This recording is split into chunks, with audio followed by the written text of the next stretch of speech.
Assalamualaikum warahmatullahi wabarakatuh. Apa kabar untuk seluruh pemirsa video saya dari Sabang sampai Merauke? Semoga selalu diberi keberkahan, rahmat, dimudahkan segala urusannya, dimudahkan rizkinya, diberi kesehatan, serta diberi hidayah oleh Allah Subhanahu wa Ta'ala untuk orang-orang yang belum mendapatkannya. Kali ini saya akan mengomentari satu ceramah lama dari Bapak Sofi Dunia, yaitu ceramah Bapak Lutfi bin Yahya asal Pekalongan.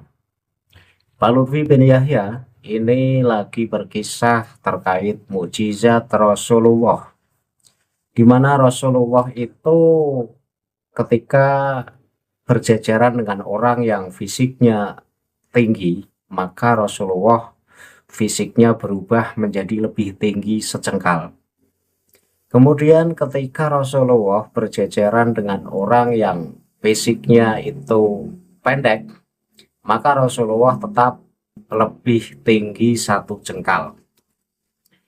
Ini merupakan mukjizat yang jika benar ini mukjizat Rasulullah, tentu akan menjadi viral dan seluruh orang-orang yang menyaksikan Rasulullah atau hidup sezaman dengan Rasulullah ini akan banyak membicarakan terkait mukjizat itu.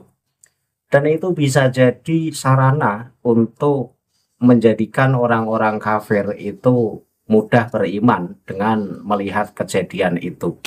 Nyatanya cerita semacam ini hanya tertulis dalam kitab seperti halnya kitab Imam Suyuti.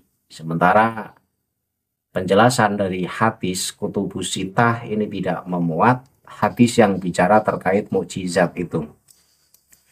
Nah, sebelum saya panjang mengomentari ceramah Pak Lutfi bin Yahya, apakah itu benar-benar mukjizat Rasulullah itu atau itu hanya sekedar periwayatan yang sangat lemah yang tidak bisa kita verifikasi kebenarannya? Kita tonton dulu cuplikan ceramah dari Pak Lutfi bin Yahya. Penonton bisa simak video yang akan tayang berikut ini. Raimu ora kasar sisan. Kok penak temen. Mesti digawe menungso sing paling istimewa. Lho ngoten. Nek mlampah. Detik Kanjeng Nabi niku ora dhuwur ndek. Tapi dijajari wong sing paling dhuwur. Rata-rata wong Arab rumiyin ora dhuwur-dhuwur kaya wong Eropa. Malah kalah. Wong Eropa nih. Tutup ke gua. Kulitnya rata-rata putih, bukan kulit hitam wong Arab niku. Aja dikira wong Arab niku kulit hitam mboten. Niku sing hitam-hitam niku pun kecampuran Sudan. Asli tiang Arab niku nggih suku Semit, saking suku Semit, pecahan saking suku Semit, putih-putih setengah bule. Jenengan mangke enten Mesir, saged enten Madinah, tengok aslinya wong Madinah, waduh. Luar biasa. Gede dhuwur ngoten niku.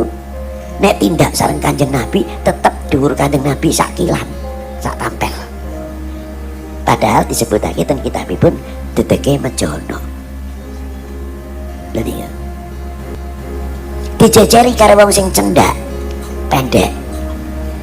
100 swidak umpamane. Ane ten Timur Tengah 100 swidak niku ya katok pendek banget. Dhuwur ngoten. Dijajari tindak sareng kalian wong sing pendek umpamane kok 100 swidak cm tetep dhuwur Kanjeng Nabi sakilan.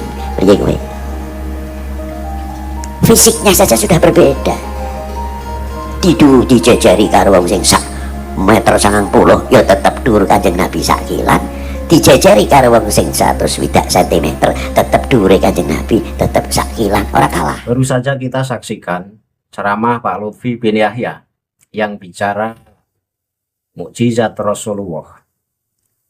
Pak Lutfi bin Yahya bicara bahwa Rasulullah itu bukan manusia biasa. Saya sepakat di situ. Kalau memang Rasulullah bukan manusia biasa, saya sepakat. Karena memang Rasulullah merupakan Nabi dan Rasul, utusan Allah. Maka tidak bisa disebut sebagai manusia biasa selayaknya kita semua. Tetapi kemudian ketika Pak Lutfi menyentuh mukjizat Rasulullah, di mana tubuh Rasulullah itu seakan-akan elastis, berjejeran dengan orang yang tinggi, tetap Rasulullah fisiknya lebih tinggi satu jengkal. Kemudian ketika Rasulullah berjejeran dengan orang yang fisiknya pendek, tetap Rasulullah fisiknya mengungguli dari orang pendek tersebut melebihi satu jengkal. Nah ini kan berarti fisik Rasulullah itu elastis, bisa berubah-ubah. Jika memang benar itu bisa dibuktikan kebenarannya, tentu kisah semacam ini terkait mukjizat Rasulullah ini akan banyak dibicarakan oleh sahabat, atau paling tidak orang-orang kafir yang menyaksikan keajaiban itu tentu akan mudah menjadi beriman kepada ajaran Rasulullah, akan beriman kepada Allah dengan melihat bahwa fisik Rasulullah saja bisa berubah-ubah, bisa elastis semacam itu. Nah, apa yang disampaikan Pak Lutfi bin Yahya itu memang ada dasarnya. Ada dasarnya, tetapi sebagai seorang santri, sebagai seorang penuntut ilmu, kita itu tidak boleh serta-merta kemudian mempercayai apa yang tertulis dalam kitab. Kita harus jeli, kita harus teliti, dan kita harus mencari kebenarannya.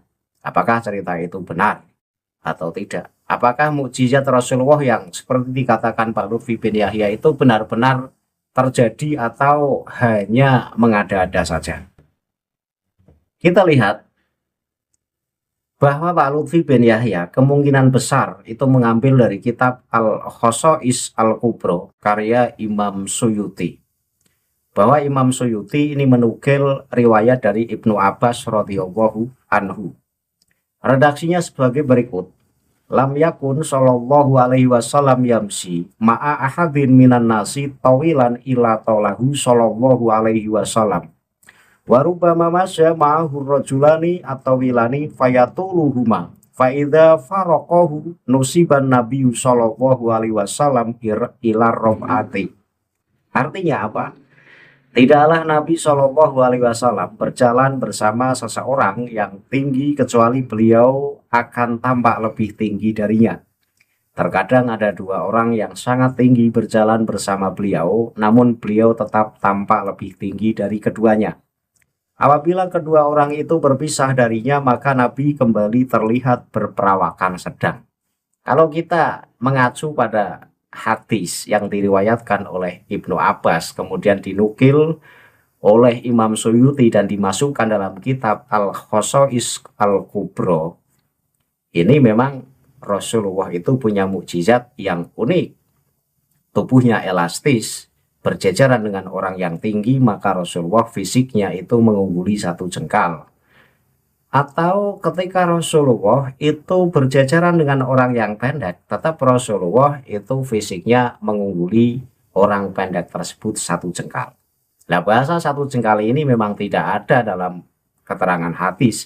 Itu adalah pengibaratan dari para ulama yang mempercayai mukjizat ini. Tapi kita perlu memverifikasi. Jadi hadis yang dimuat dalam kitab Al-Khosais Al-Kubro karya Imam As-Suyuti yang diriwayatkan oleh Ibnu Abbas, apakah status hadis ini sahih atau tidak? Atau apakah hadis ini tidak berseberangan dengan hadis-hadis sahih lainnya atau tidak? Lah, kita perlu meninjau, kita perlu membandingkan. Mari kita lihat status hadis ini dulu. Nah, hadis yang diriwayatkan oleh Ibnu Abbas kemudian dipercayai oleh Imam As-Suyuti ini adalah hadis yang lemah. Sebagian besar pakar hadis mengkategorikan riwayat ini sebagai hadis yang lemah sekali atau dhaif jiddan. Nah, masalah sanad, di dalam silsilah perawinya terdapat nama-nama yang dianggap tidak kuat atau tidak dikenal atau majhul oleh para ahli kritik hadis. Kemudian tidak ada di kitab utama. Riwayat ini tidak ditemukan dalam kitab-kitab induk hadis yang 6, yaitu Kutubus Sittah, seperti kitab Sahih Bukhari, Muslim, atau Sunan At-Tirmidzi. Jadi hadis itu tidak termuat dalam kitab induk hadis yang disebut sebagai Kutubus Sittah. Nah, Ketika kita meninjau hadis tadi, hadis yang statusnya dhaif jiddan, ini bertentangan dengan hadis sahih. Bahwa kenapa saya sebut bertentangan dengan hadis sahih? Riwayat ini mengalami masalah syadz atau janggal karena apa? Karena bertentangan dengan hadis-hadis yang jauh lebih kuat secara sanad, yaitu hadis yang diriwayatkan oleh sahabat Ali bin Abu Thalib dan Hind bin Abi Hala. Menyatakan gimana? Bahwa Nabi itu rob'ah atau perawakannya sedang. Jika Nabi selalu terlihat lebih tinggi dari orang paling tinggi sekalipun, maka sebutan perawakan sedang menjadi tidak relevan secara fisik. Kemudian logika sejarah, jika fenomena ini terjadi setiap saat, maka ribuan sahabat akan menceritakannya sebagai mukjizat yang paling mencolok. Namun faktanya mayoritas sahabat justru menggambarkan sosok Rasulullah dengan ukuran manusia normal yang ideal. Kita mikir pakai akal waras. Jika Rasulullah itu fisiknya fisik yang ideal, tentu tidak tinggi banget dan tidak pendek banget, karena fisik yang ideal. Nah, ketika disebutkan Rasulullah berjajaran dengan orang yang tinggi sekalipun, Rasulullah fisiknya akan mengungguli dari orang yang tinggi tersebut, maka fisik Rasulullah ini tidak menjadi ideal lagi. Dan ini sangat lucu, kesannya sangat lucu. Ya, sekelas Habib Lutfi bin Yahya ini mempercayai mukjizat semacam itu yang hadisnya itu sanadnya sanad yang majhul dan dikategorikan sebagai hadis yang dhaif jiddan, lemah sekali. Apakah ada hadis sahih yang membicarakan terkait seperti apa fisik Rasulullah? Tentu ada. Ada. Kemudian saya lanjut pembahasan terkait status hadis tadi. Pandangan ulama terkait hadis tadi, bahwa ulama kritikal atau ulama ahli hadis, mereka menolak riwayat ini sebagai fakta fisik. Bagi mereka, sifat fisik Nabi yang resmi adalah apa yang ada di Sahih Bukhari dan ada dalam Syama'il At-Tirmidzi, yaitu berperawakan sedang. Jadi ulama-ulama ahli hadis itu menolak terkait pernyataan yang diceritakan oleh Imam Ibnu Abbas kemudian dipercayai oleh Imam As-Suyuti. Ini kejanggalan logika. Jadi orang yang disebut lebih mulia, orang yang disebut fisiknya ideal, tiba-tiba ketika duduk bersama orang yang lebih tinggi, Rasulullah selalu terlihat lebih tinggi. Ketika berdiri berjajaran dengan orang yang lebih tinggi, Rasulullah tetap fisiknya terlihat lebih tinggi. Nah, yang disampaikan Pak Lutfi itu kan, kalau berjajaran dengan orang yang lebih tinggi, Rasulullah mengungguli 1 jengkal. Kalau berjajaran dengan orang yang fisiknya pendek, tetap Rasulullah yaitu melebihi tingginya 1 jengkal. Nah, ini kan fisik Rasulullah bisa rubah-rubah. Kalau fisik Rasulullah bisa rubah-rubah semacam itu dan bisa disaksikan oleh jutaan mata oleh orang-orang yang hidup sezaman dengan Rasulullah, tentu akan menjadi pembahasan yang menarik dan akan banyak tertulis dalam kitab-kitab sejarah. Nyatanya tidak. Kemudian logika kita itu harus mikir. Yang namanya fisik ideal itu ya tidak terlalu tinggi dan tidak terlalu pendek. Kemudian kita tinjau pandangan dari ulama sufi atau ulama ahli hikmah. Sebagian tetap mencantumkan riwayat ini bukan menetapkan ukuran anatomi tubuh, melainkan sebagai bentuk mukjizat maknawi. Mereka berpendapat bahwa secara spiritual, Nabi Muhammad tidak boleh terlihat lebih rendah dari siapapun. Sehingga Allah memberikan kesan visual bahwa beliau selalu unggul. Jadi sekelas ulama sufi atau ulama ahli hikmah saja tetap tidak mempercayai Rasulullah memiliki mukjizat tubuh elastis. bisa berubah-ubah.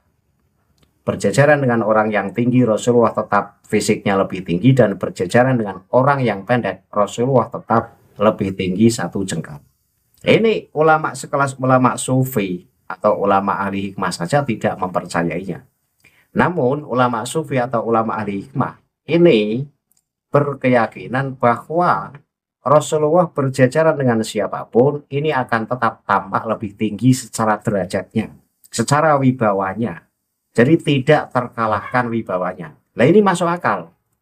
Kalau fisiknya selalu berubah-ubah, ini yang menjadi tidak masuk akal dan kesannya lucu, mukjizat kok aneh.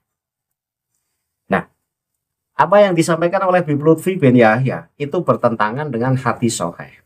Jadi ada hadis yang diriwayatkan oleh Hind bin Abi Hala radhiyallahu anhu. Riwayat ini terdapat dalam kitab As-Syama'il Al-Muhammadiyah karya Imam At-Tirmidzi. Hind bin Abi Hala adalah putra dari Sayyidah Khadijah atau anak tiri Nabi yang dikenal sangat detail dalam mensifati fisik Rasulullah. Hadisnya sangat panjang. Redaksi Arabnya sangat panjang dan tidak akan saya baca. Saya tampilkan saja redaksinya di layar dan cukup saya terjemahkan saja. Artinya apa? Hadis yang panjang ini artinya bahwa Rasulullah adalah orang yang agung dan dimuliakan. Wajahnya bersinar bagaikan cahaya bulan purnama. Beliau sedikit lebih tinggi dari perawakan sedang atau marbu. Namun tidak sampai setinggi orang yang kurus, tinggi menjulang, musadab. Nah ini, dalam hadis ini jelas bahwa Rasulullah adalah orang yang fisiknya itu sedang, ideal. Beliau memiliki kepala yang besar, rambutnya bergelombang. Jika rambutnya memanjang hingga terbelah, beliau membiarkannya. Jika tidak, rambutnya tidak melewati daun telinganya. Warna kulitnya terang atau putih kemerahan, dahinya lebar, alisnya melengkung halus dan lebat namun tidak bersambung. Di antara kedua alisnya terdapat urat yang akan terlihat jelas saat beliau marah. Hidungnya mancung dan seolah memancarkan cahaya, sehingga orang yang tidak memperhatikannya dengan seksama akan mengira hidungnya sangat tinggi. Janggutnya lebat, kedua pipinya halus atau tidak menonjol tulang pipinya. Mulutnya lebar, ideal bagi orang Arab. Giginya renggang-renggang atau indah. Rambut halus, di dadanya tipis, memanjang hingga pusat. Lehernya tampak indah seperti leher pada boneka atau patung yang persis seperti perak. Perawakannya seimbang, badannya kekar dan berisi, perut dan dadanya rata atau tidak buncit. Dadanya bidang dan bahunya lebar, tulang sendinya besar. Nah, dari hadis yang panjang ini sangat jelas bahwa Rasulullah fisiknya itu sedang, tidak terlalu tinggi dan tidak terlalu pendek. Maka ceramah Habib Lutfi bin Yahya, walaupun ada pedomannya yaitu kitab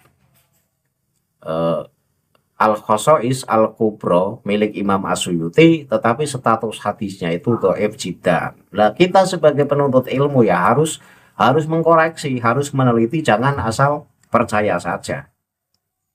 Kemudian cerita dari Habib Lutfi bin Yahya itu juga bertentangan dengan riwayat Ali bin Abi Thalib. Riwayat ini juga terdapat dalam kitab As-Syama'il Al-Muhammadiyah dan sering diulang dalam berbagai kitab hadis serta sirah sebagai standar deskripsi fisik beliau. Redaksinya sebagai berikut. Lam yakunin nabiyyu sallallahu alaihi wasallam bitawilil mummahid wala bil qasiril mutarottib karena rokatan minal qaumi. Nabi Shallallahu Alaihi Wasallam itu tidak terlalu tinggi menjulang atau al-mumahid dan tidak pula pendek atau al-mutarotid. Beliau berperawakan sedang di antara kaumnya. Jadi kesepakatan ulama ahli hadis ini tidak mempercayai hadis yang diriwayatkan oleh Ibnu Abbas yang dimasukkan dalam kitab Imam As-Suyuti yang mengatakan bahwa Rasulullah itu fisiknya bisa berubah-ubah. Ketika berjajaran dengan orang yang tinggi, tetap fisik Rasulullah lebih tinggi. Dan ketika berjajaran dengan orang yang pendek, tetap Rasulullah itu fisiknya lebih tinggi, sekitar 1 jengkal.